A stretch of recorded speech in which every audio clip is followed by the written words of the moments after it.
This is the story of a man named Stanley. Stanley worked for a company in a big building where he was employee number 427. Employee number 427's job was simple. He sat at his desk in room 427 and he pushed buttons on a keyboard. Orders came to him through a monitor on his desk, telling him what buttons to push, how long to push them, and in what order.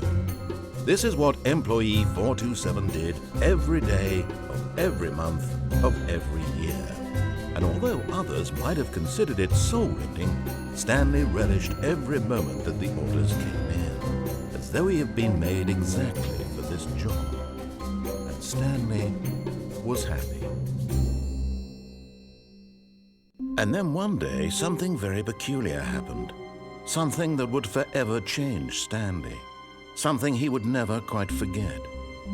He had been at his desk for nearly an hour when he realized that not one single order had arrived on the monitor for him to follow. No one had showed up to give him instructions, call a meeting, or even say hi. Never in all his years at the company had this happened, this complete isolation. Something was very clearly wrong. Shocked, frozen solid, Stanley found himself unable to move for the longest time. But as he came to his wits and regained his senses, he got up from his desk and stepped out of his office.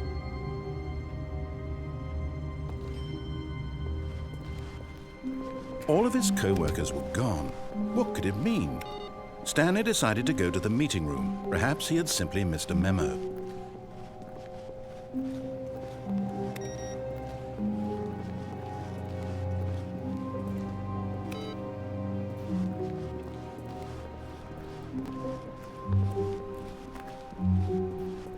When Stanley came to a set of 2 open doors, he entered the door on his left.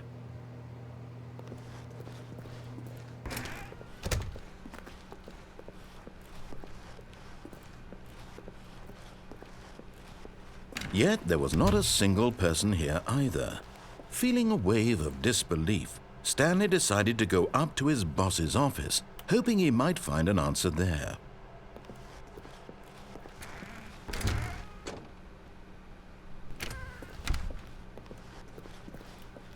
Coming to a staircase, Stanley walked upstairs to his boss's office.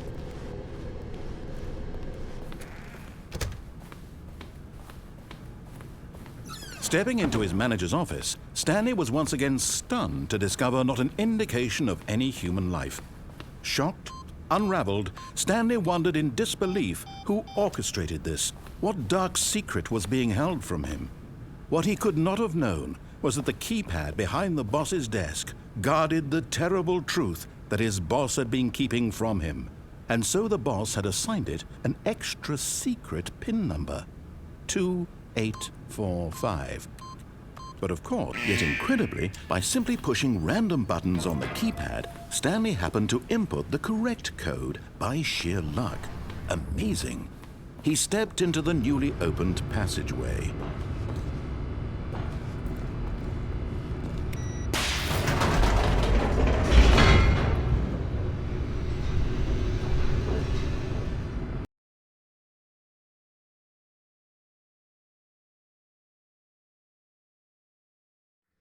Descending deeper into the building, Stanley realized he felt a bit peculiar. It was a stirring of emotion in his chest, as though he felt more free to think for himself, to question the nature of his job. Why did he feel this now, when for years it had never occurred to him? This question would not go unanswered for long.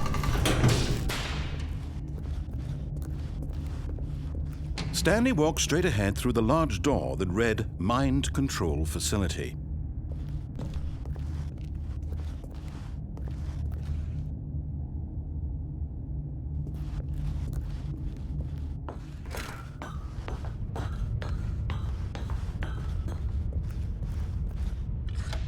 The lights rose on an enormous room packed with television screens.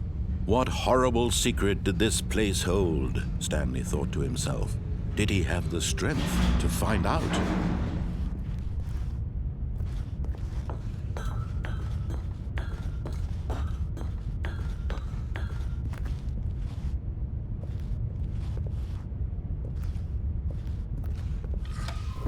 Now the monitors jumped to life, their true nature revealed.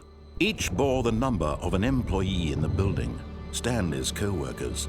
The lives of so many individuals reduced to images on a screen, and Stanley, one of them, eternally monitored in this place where freedom meant nothing.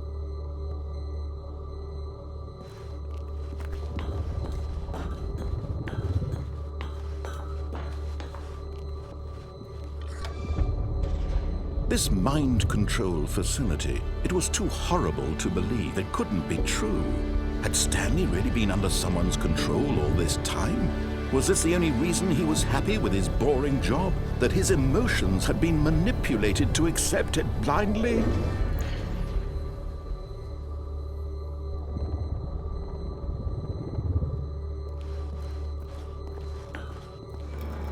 No.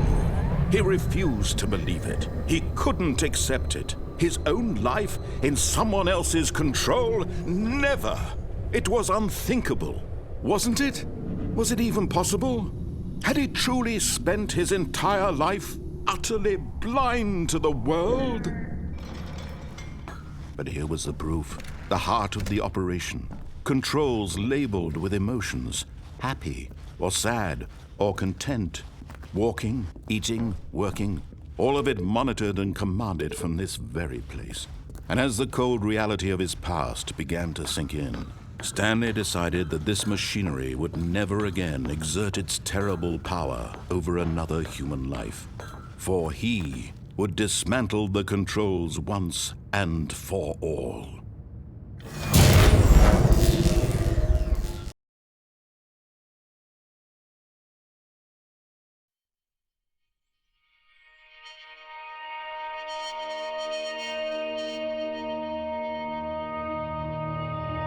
Blackness, and a rising chill of uncertainty. Was it over? Yes! He had won! He had defeated the machine, unshackled himself from someone else's command. Freedom was mere moments away. And yet, even as the immense door slowly opened, Stanley reflected on how many puzzles still lay unsolved.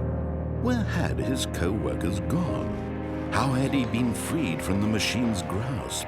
What other mysteries did this strange building hold? But as sunlight streamed into the chamber, he realized none of this mattered to him, for it was not knowledge or even power that he had been seeking, but happiness. Perhaps his goal had not been to understand, but to let go. No longer would anyone tell him where to go, what to do, or how to feel. Whatever life he lives, it will be his. And that was all he needed to know. It was perhaps the only thing worth knowing. Stanley stepped through the open door.